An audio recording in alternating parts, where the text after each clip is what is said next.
kept some of that money and put it into the other centers, and our costs went up. But I said at the time, this is a double-edged sword. Our enemies are gonna kill us, you're gonna say, look how much it costs.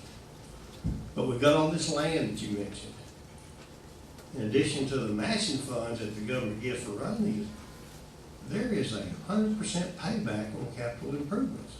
It's over time, but it's 100% payback through a special appreciation. Why don't we look and say, hey, what can we do? We've got 3,000 people on a waiver list. Many of those need and want the services of the Human Development Center. We just could build a small place on each area, take 8 or 10 more. As the population grows up, the cost goes down. Nobody talks about that. All they talk about is shutting them. They don't talk about if there's a need there, let's build more. I have said all my life, I like to see them all shut when there's no longer a need. But as long as there's a need, we need to keep them open. This is food for thought. I thank y'all for coming back. Thank you very much. Appreciate this meeting. Representative House, I think you may have a question for you, sir. This is probably a good place for me to interject. Thank you. I know I talked to Director Stone, Ms. Courtney, I visited you last year, Mrs. Sherman, and Mrs. Hoover, and I have talked with a number of them about a particular facility in Chicago. As a go-by is a pattern called Mesa Concordia. I visited last year. Thank you. Twice. And it is a world-class center. It is the best facility that we know about, and I'm sure there's some others in the country that we don't know about yet. But fact, buildings don't last forever. They're going to have to be replaced. And getting a vision is what I hear you say of a world-class facility to replace the 5 centers that we are now operating with considerable maintenance costs, overhead, duplication of certain services, et cetera, et cetera. And I don't care where they put it, I just want it well-staffed with the quality of people that we have. And I have no criticism, ever have anything, none of the praise for our staff. But our facilities are falling down. What is the feeling of the board about coming up with a vision of this is what we need, this is how big it needs to be, this is where we can staff it, this is where we have the land to put it, and building such a facility? There's been talk about that sort of thing. When we talk about world class and we talk about quality of care, quality of life, we can look at what we got. Do we need new buildings? Yes. Do I think it would be wise? I can't speak for the board, I can speak for Darrell Pickton. Do I think it would be wise to try to build one big facility somewhere in the state? The answer is no, and for a number of reasons. Number one, you're in the bullseye when you got 900 people in a facility. The U.S. government's going to be, that's who they're after. That's who didn't come after Conway and not Warren or Jonesboro. Conway was the big one. If they could have shut it down, they could have shut the rest of them down. So that's one reason. Number two,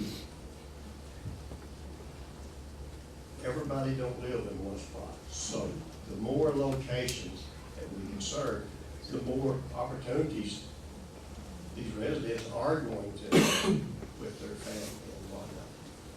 My daughter was I live in Lawrence County in Oxy, Arkansas. My daughter was in Conway, and I moved her to Warren. I didn't get to see her nearly as much in Warren, and she didn't get to see me nearly as much as she does in Jonesboro now, when I live 20 miles away. That's another reason. I think there is some value in size to a certain point. You're going to lose that after a certain point. There's not going to be more. And when I say value in size, I give you some examples of the difference in having a staff caring for my daughter rather than one person in a waiver home. That's the one thing that turned me on. I actually started interviewing people that they were willing to hire. I couldn't find people that I would have trusted with my daughter one-on-one, not knowing if trust them now, but they're sick next week, and I don't even know who's going to come in there to stay with her for 8 hours in the house by herself. So the settings to a certain level, very good. I would not, for a number of reasons, facility. But world-class, I think we can be world-class. And those buildings that it would cost to build, well, that can't be done in the specific locations we have today. I don't understand why it cannot be. Well, Senator Rayburn and I were arguing, how much did we ask for? 40 million, 60 million? 20 million, we got two For the facilities, facilities. well, we've done some things through GIF. Sure. And I probably don't want to get into to the battle of the thing, but I can tell you that it seems to me, well, I will say this, it seems to me that it's been interesting to see what our state government has found money for while they have not taken care of the facilities in these. So, you know, what you do speaks so loudly that what you say I cannot hear.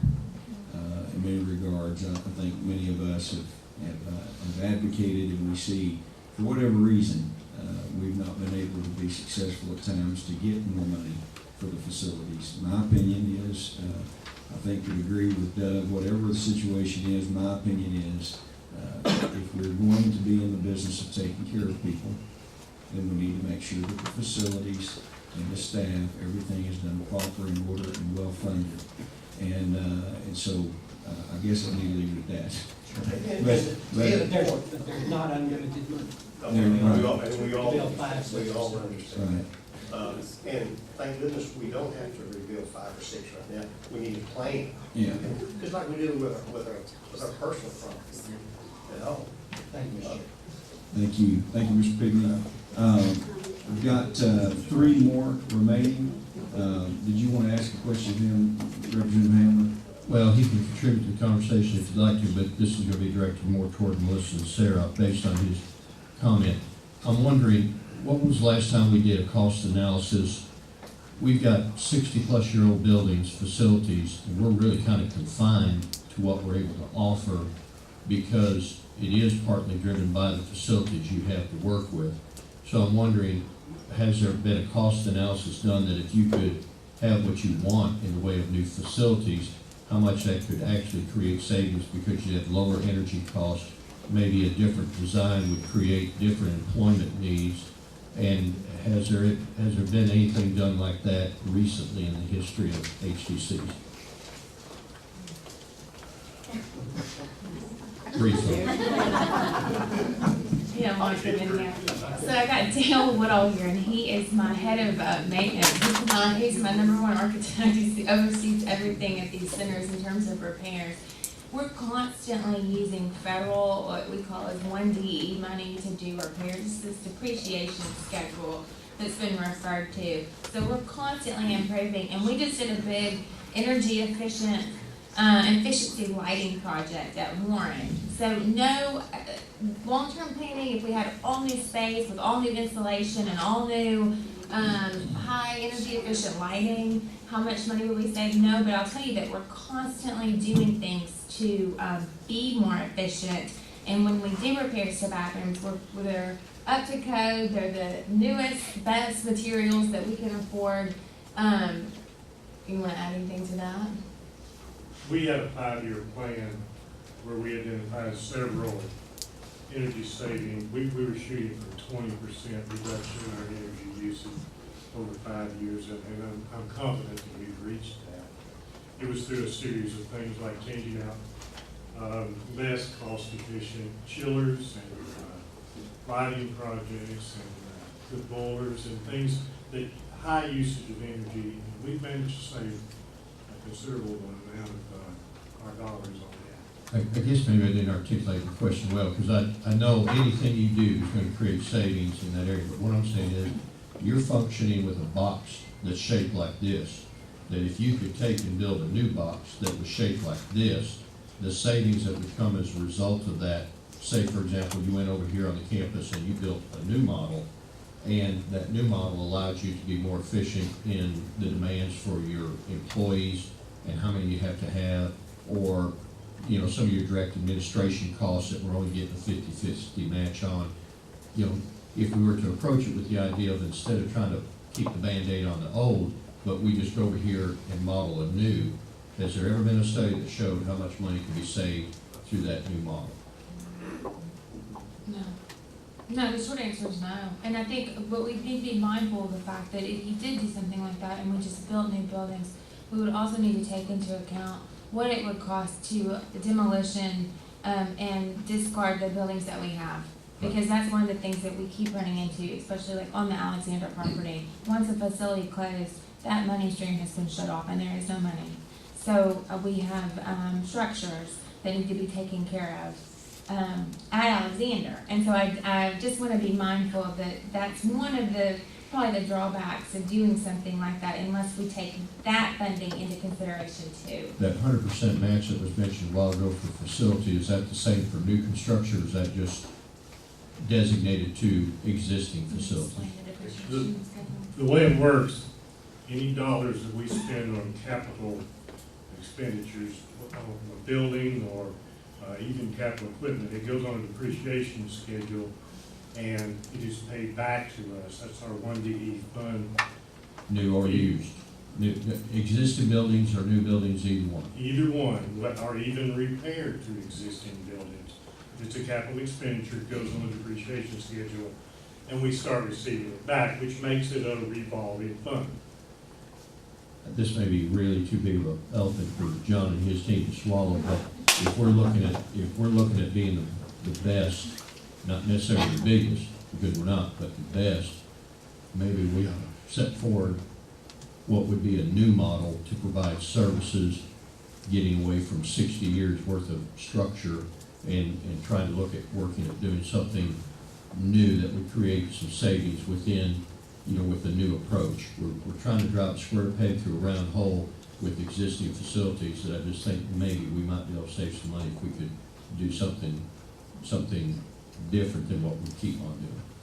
And we can work out the details, but you can add that to the list. Thank you. Thank you. I believe we need to get back to our, to the last three remaining people on the list. Carol Sherman, if you're still willing to speak, Carol, and then have Donna Richardson and Alyssa Douglas that are remaining. Do you have some more?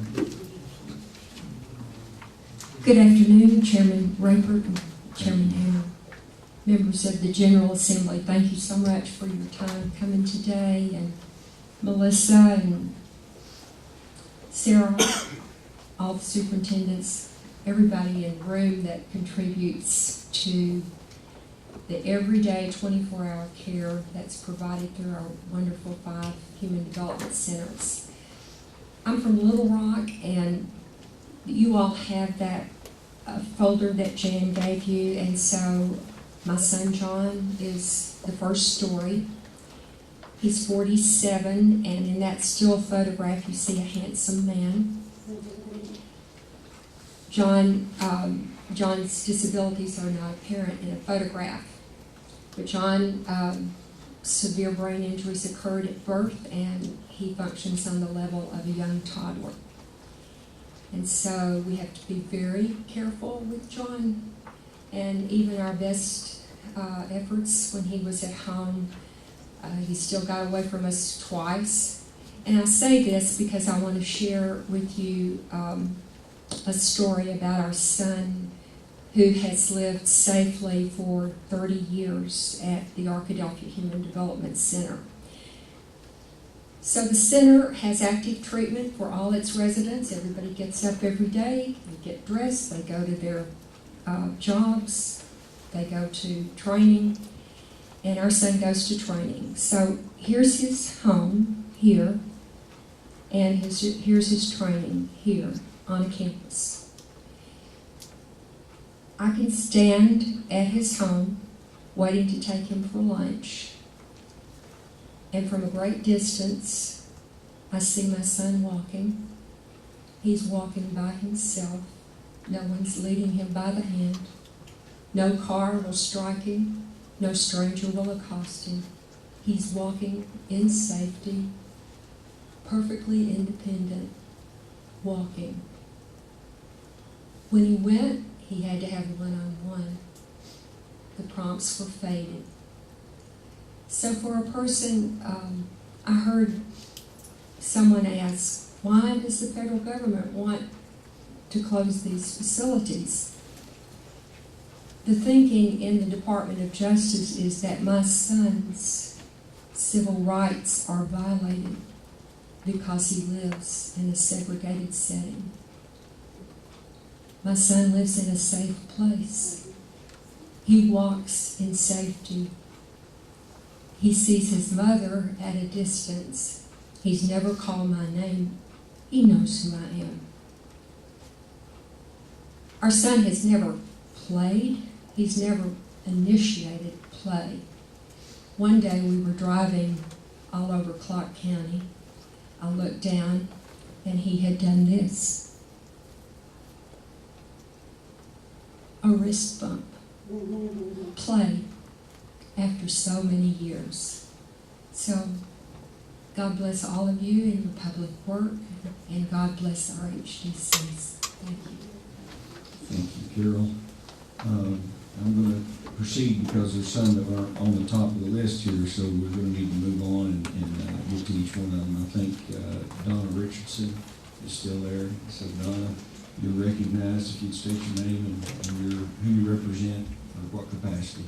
Yes, my name is Donna Richardson, and I am here with the friends and family of the care facility residents. I am a sister and guardian of Lanny Richardson, and he is in your booklet also, somewhere in the middle there. I wrote this out, but I'm going to vary from it because I had a few members that asked me if I was going to tell the story in there, so I'm going to quickly tell it. Lanny is the oldest of 6 children. I'm the youngest. Our parents have been deceased about 12 years, but Lanny was born out of wedlock. He was, when my mom was a teenager, she was forced to give him up for adoption. All of us, as we were raised, we were told that we had a brother out there somewhere. She had looked for him for all of our lives. When I was 9 years old, she located him. California messed up and sent the birth certificate she asked for because it was a closed adoption, so she shouldn't have received that. She found the adoptive parents, contacted them, said, I want to come visit. They said, come on.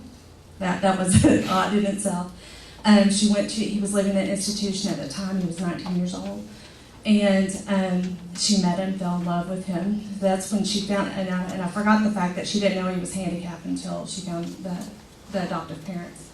At that time, she asked the adoptive parents, can I have him?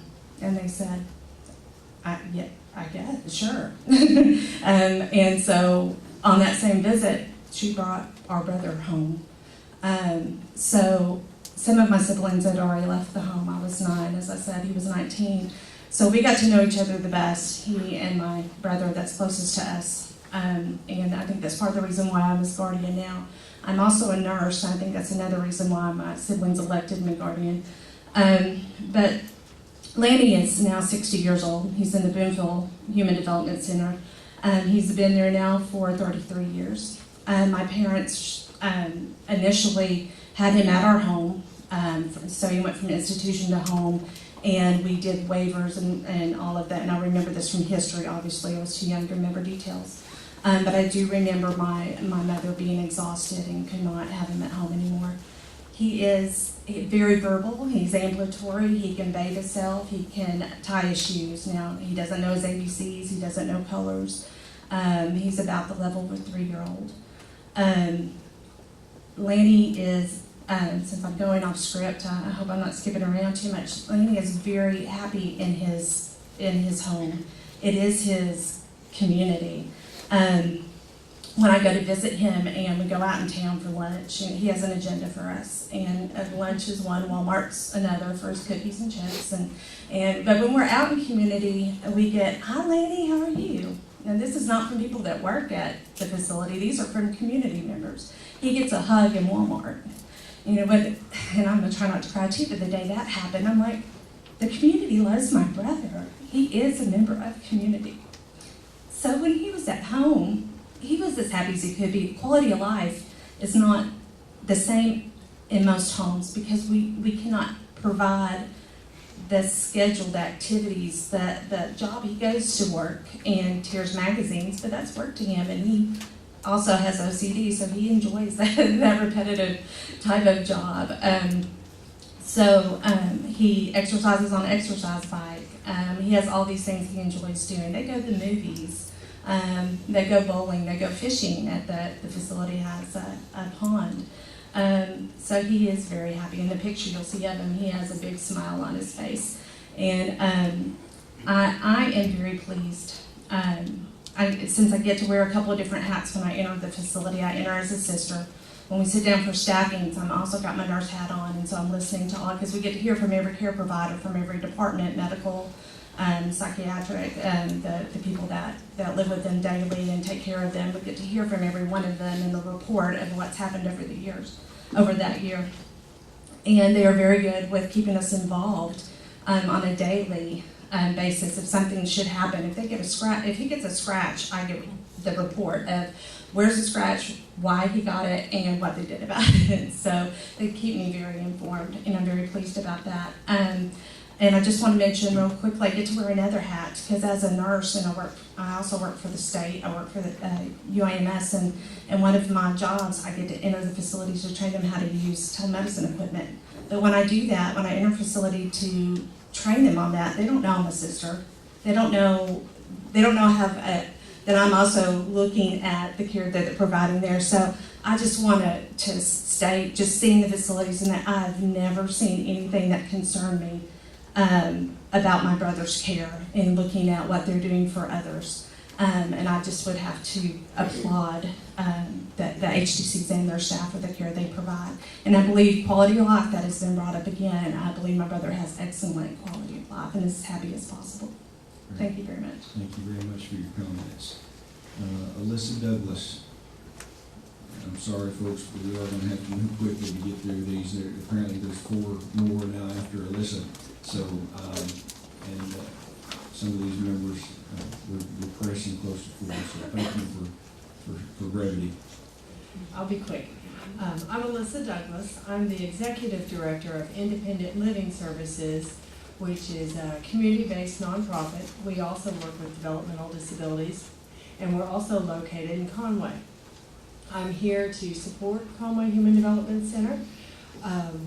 ILS was started in 1970, and it was started with 4 gentlemen who moved out of CHDC into the community, into our services.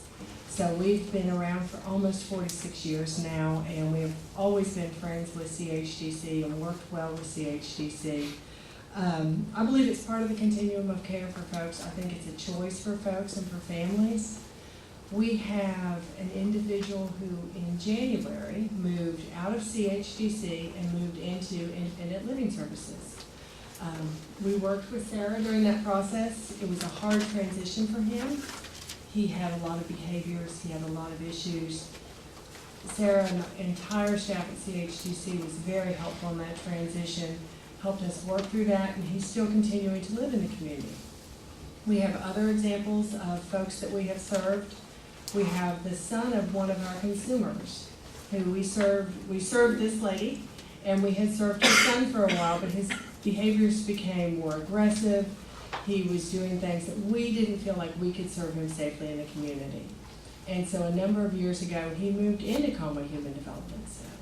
We assist his mother in visiting him up here, and we assist her in being part of his plan and taking part in those meetings. And we work together. So I wanted to come and tell you that as a community provider that we support the HDCs. Thank you very much. Appreciate that. We also appreciate what you do in your group as well. If there's nothing further, we'll move on. Rita Hoover, if you're still here.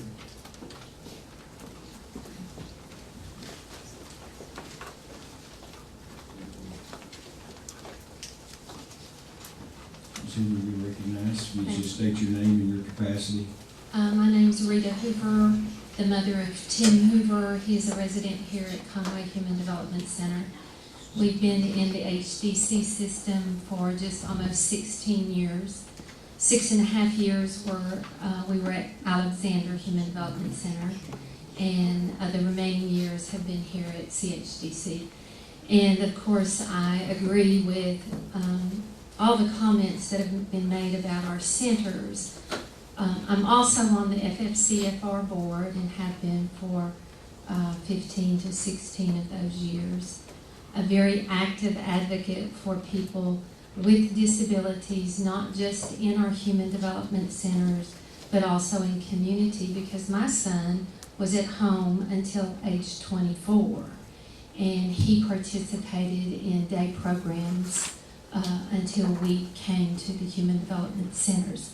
So everything having been said about our HDCs, I'm going to take you on a different track about the closure of centers. During our DOJ trial, and it was during that time period, I participated in a telephone conference with the White House regarding closure of centers across the states. The participation was listening only. I was not allowed to participate in the conversation.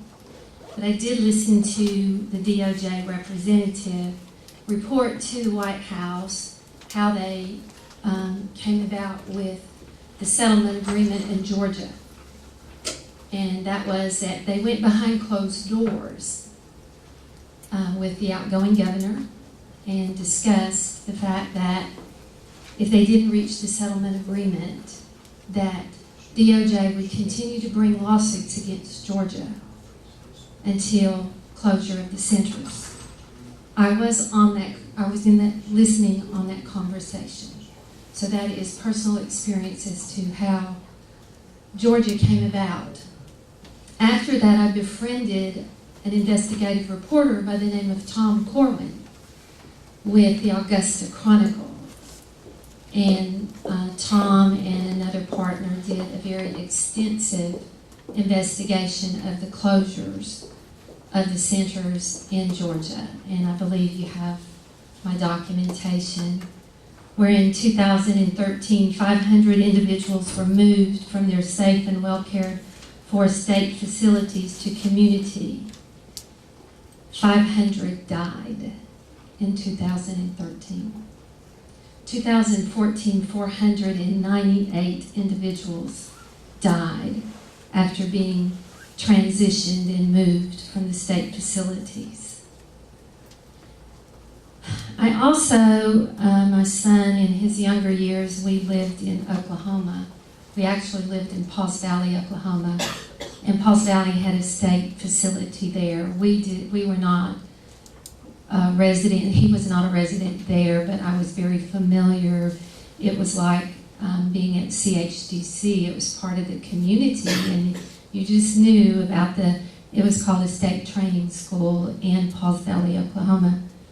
So after meeting Tom and reading his reports about what happened in Georgia, I started researching other states as to what happened when they closed their facilities, and Oklahoma was one of them. And 124 residents were removed from the state training school in Pauls Valley, Oklahoma, and of those 124, 18 individuals passed away. That's 15% from the 124. The DHS spokesperson, Sherry Powell, was quoted in the local newspaper as saying, "The people who died, for the most part, it's been shown that it's been due to their medical condition, not their living conditions." Please hear me. Their medical conditions. My son has a medical diagnosis of intellectual disabilities and developmental disabilities. That's his medical condition. Because of the cuts to community providers in Oklahoma are now being forced to shutter their facilities. So they moved all these individuals out of their state training facilities to community, and then several years later they're saying, "This is costing us too much, we're going to have to cut your funding." And now community providers are saying, "We can't take care of them, what do we do? We're going to shutter our facilities now." In further research in Illinois, 11.1% died after transition.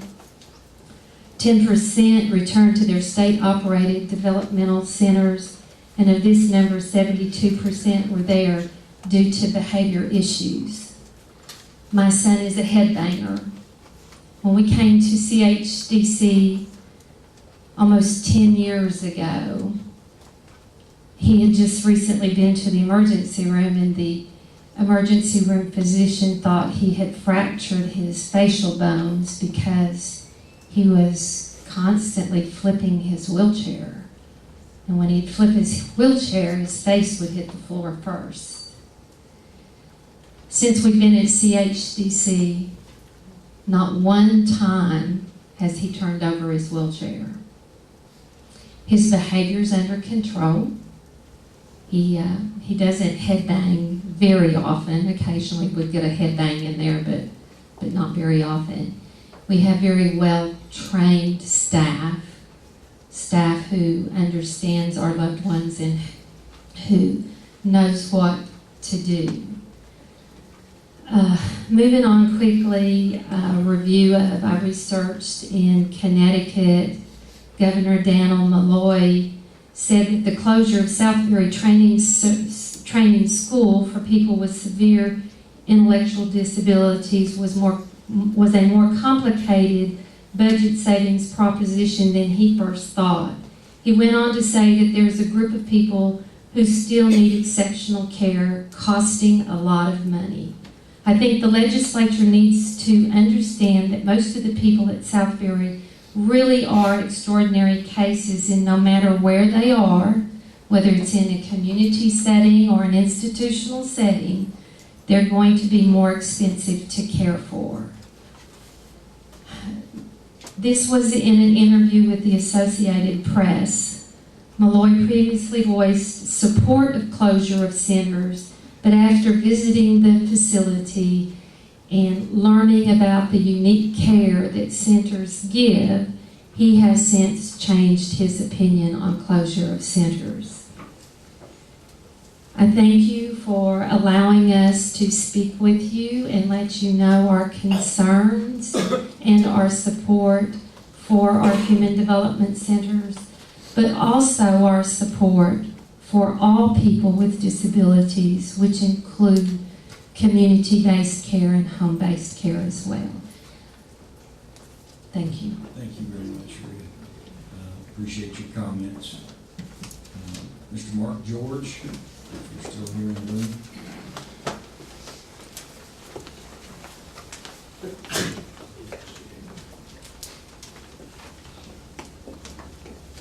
You will state your name and who you represent for the record, sir.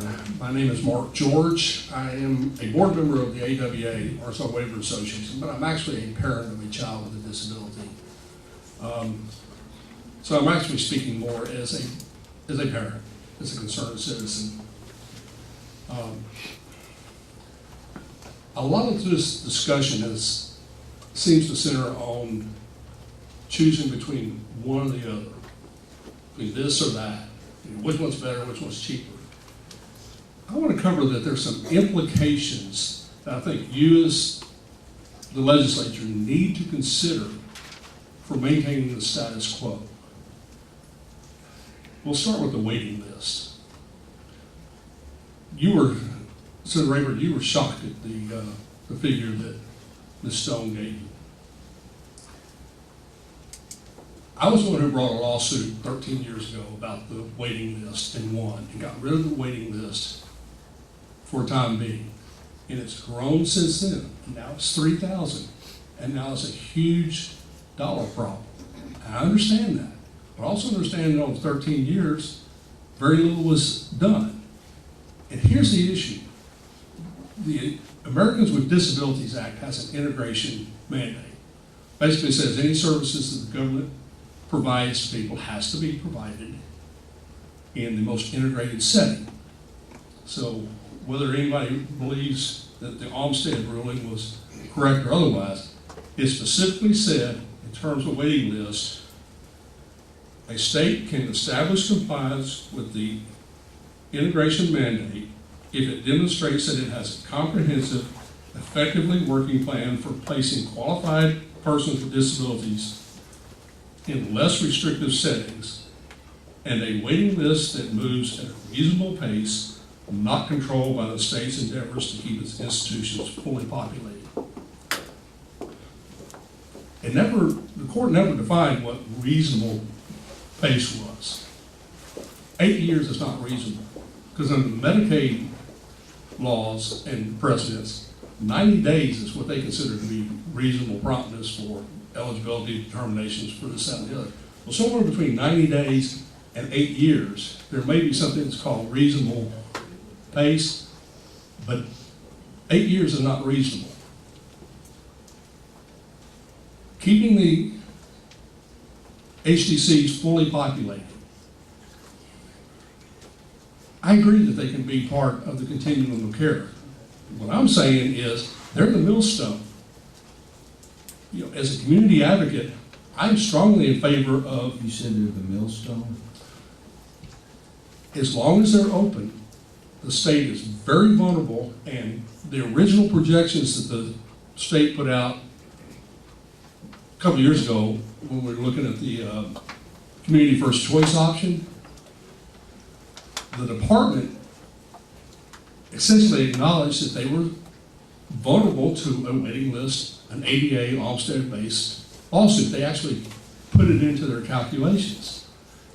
Because I don't believe, I'm not an attorney, I'll defer to the attorneys in the room, but I'm not sure the state can win a lawsuit on the waiting list. Nobody's brought it yet because we're still trying to work through a process. But if you read that provision out of the Olmstead Act, reasonable pace, not constrained by the state's efforts to keep its institutions fully populated, the case has just been made. So I guess what I'm saying is, as we go through this process, it's an integrated question in the sense that you can't look at the HDCs and community-based programs separately. They are intertwined. What happens with one affects the other directly. So you know, yes, I think, I'd love to see this building replaced with something new and better and more efficient and more effective. But also look at the waiting list and the community services and say, that has to be dealt with. You cannot get around that from a legal perspective. I understand the budget, I understand all this stuff, but it is an actual violation of the Americans with Disabilities Act to discriminate on the basis of disability according to this deal.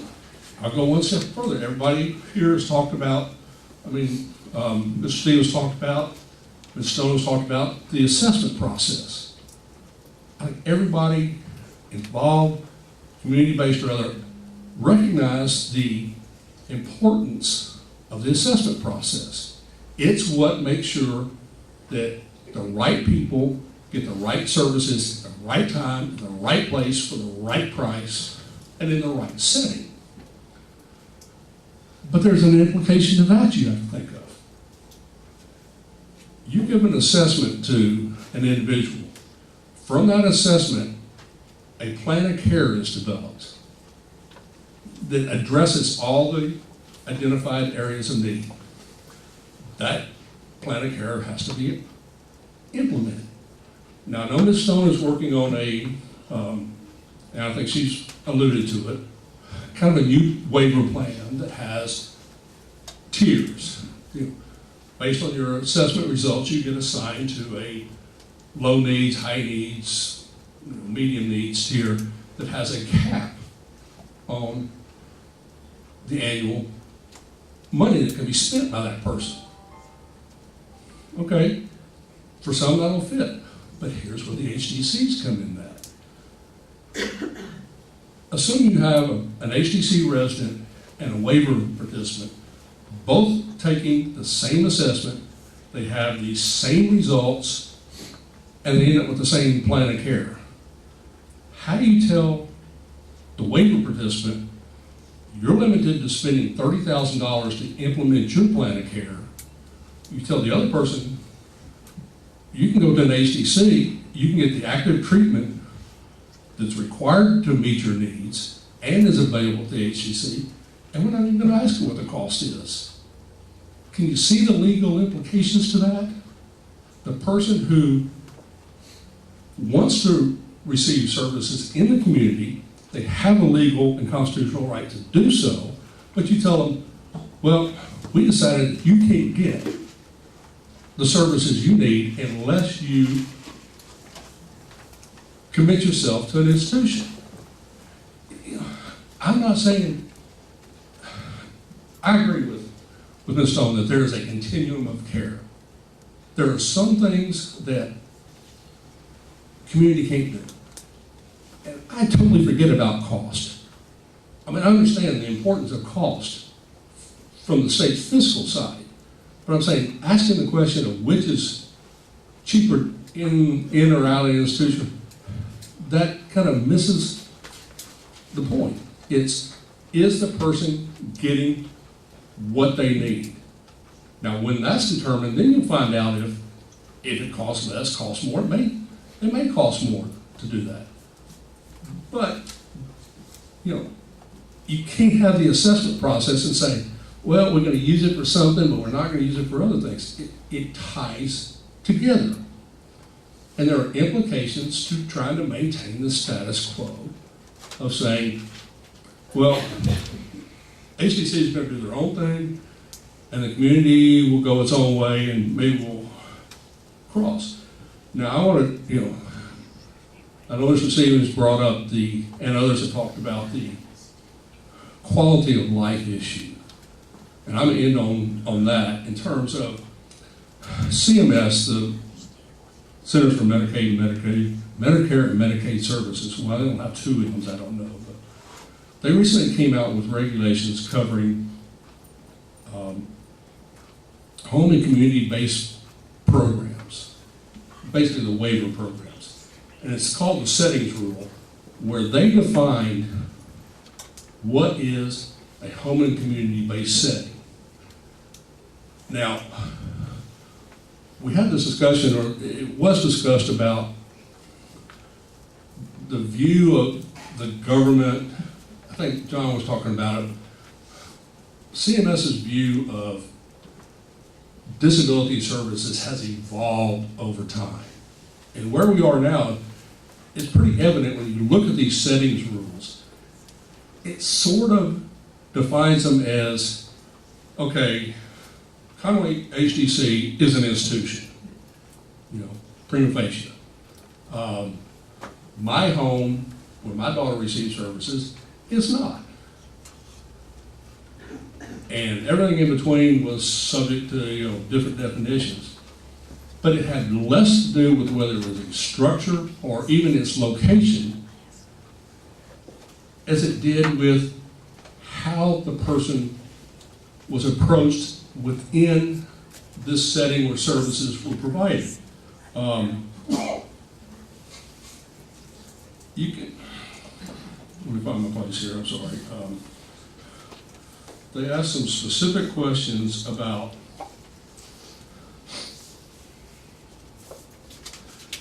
it all came down to the basis of the choices being offered to the individual. And that is the quantum leap that has been made in the approach to individuals with disabilities. We moved from treating them as inmates to people, and then we got them out into the community, but we still kind of told them what they do. The big move now is to treat them as individuals and give them choices. And who makes those choices? The individual does. And sometimes the parent or guardian has to. I mean, that's a big question because some of these people are nonverbal. I understand. But that's the thing, you have to go through that process to of help doing. the committee, so just to understand, because listening to all your testimony, that's great, I was wanting to wait.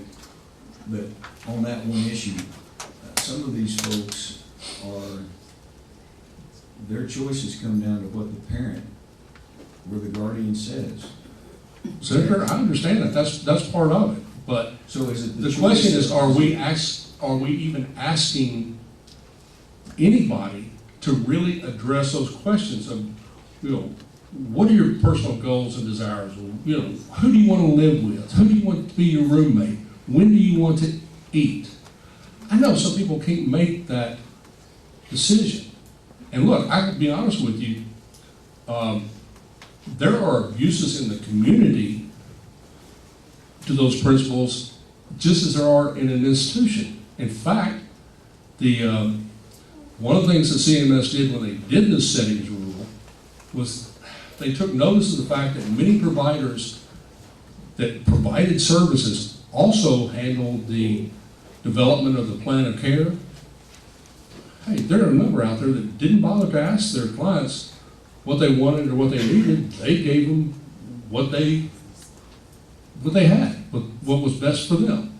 CMS has mandated that the case management be done by somebody, case management and the assessment be done by somebody other than the entity that provides for direct services. I think Ms. Stone will talk about that's part of, again, you're not to the RFP stage, are you? But they're getting very close to having to put that out, to move that to a contracted entity. So, like I said, there's a lot of community-based people. So I'm gonna put it on to everybody. That's what I'm saying. It's a bigger problem than just the HTCs versus the community. I think I would like to see us move as a state on a progressive manner to say, can we implement those kinds of progressive ideas across the board? What about having an HTC that's, as was mentioned, maybe we can build a new one. But if we do, why don't we build it with individual rooms? Why does it have to be so institutional? The things that can be done across the board. And I'm not saying, everybody's different. My daughter, excuse me. On that note, and I am going to have to please ask you, I've got questions coming up here, but we got two more behind you. Yeah, So I want you to kind of get to that. And I also want to say that there are individual rooms in many of these pods. The center time is 4 p.m. There are many individual rooms within these pods, and so I just, obviously give deference to the fact that it is not just such a broad brush on that. I understand that, Senator. I'm just saying, the approach is, we have some of this, some of that. It has to become a policy. And I'm just going to close by saying, my daughter has Down syndrome. First heart surgery when she was 4 days old. She's had everything against her. Look, who knows why we're able to keep her at home. Plenty of great services by the state, by talented people. She stands with the Moscow Ballet. She's hit a home run off of Cliff Lee and A.J. Burnett. She rides horses. She has her own goals and aspirations and hopes. I want to see her be able to achieve those. I want to see every resident in this HCC and others to be able to do the same thing. My challenge is, let's move off the status quo of trying to decide what's cheaper, what's better, and figure out how do we approach people as people within the limits that we can. I understand that some are very limited in their own decision-making process, but we have to approach it that way. We have to believe that there is value and worth in every human life, regardless of the setting in which they receive services. And so I just want to, I know I ramble, but I want to point out that there's some implications to, a discussion centered primarily on maintaining the status quo in a sense, and not really stepping out and saying, let's throw all preconceived notions out and do what's right. Any other questions, sir? She didn't have any question. We do appreciate Thank you you, sir. coming. And Julia Frost, and is that Joy Austin? Julia Frost, you recognize, ma'am, and appreciate it. And I think Mr. and Mrs. Austin, I don't know which, might be coming next, so you're recognized. Thank you so much. I appreciate you listening to my story today. I'm a parent of a daughter who is at the Boonville Human Development Center. I'm from Clarksville, Arkansas. I do really appreciate all that so many of the comments I've heard today have been so positive, and I appreciate that so much. In 1981, my husband and I adopted 4-year-old Stephanie and her 6-year-old brother through Arkansas DHS.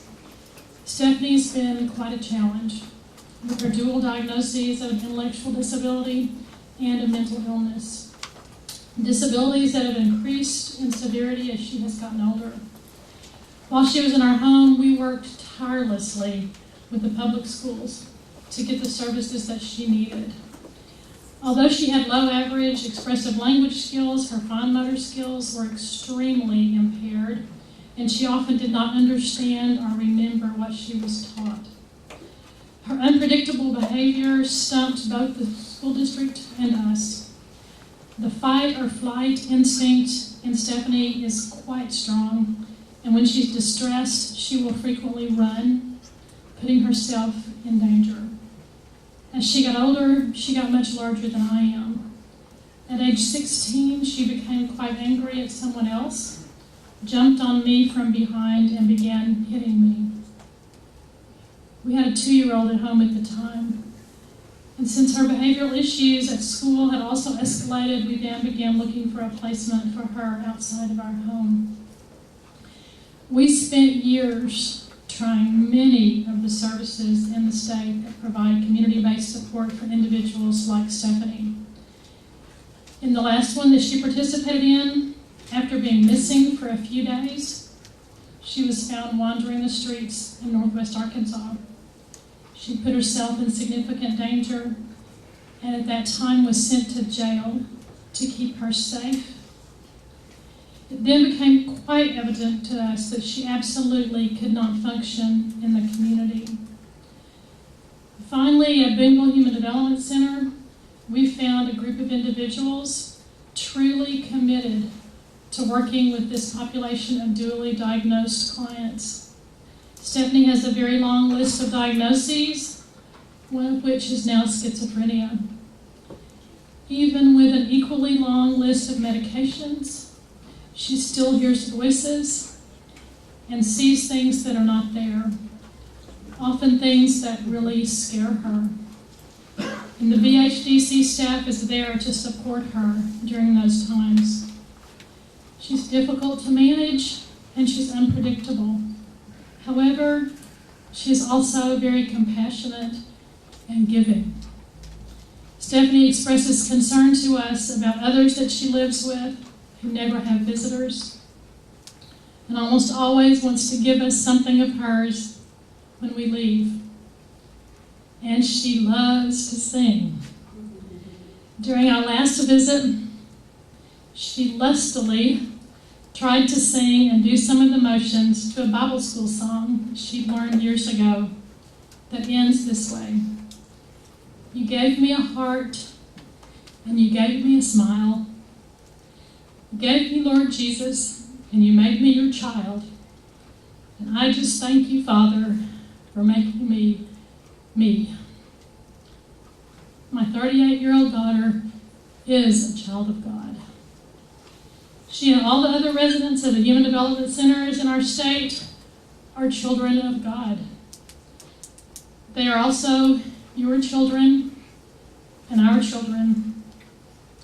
And although they can't speak for themselves, I hope that through our stories of them, you will learn how much we all appreciate your support for the Human Development Centers in the state, in the past, and we strongly request your continued support in doing whatever is in your power to do to keep them open. They provide safe, living environments for these children of God, that our society does not provide adequate care for anywhere else. Thank you. Thank you very much. Appreciate you coming and sharing that story with us. And wish you and your daughter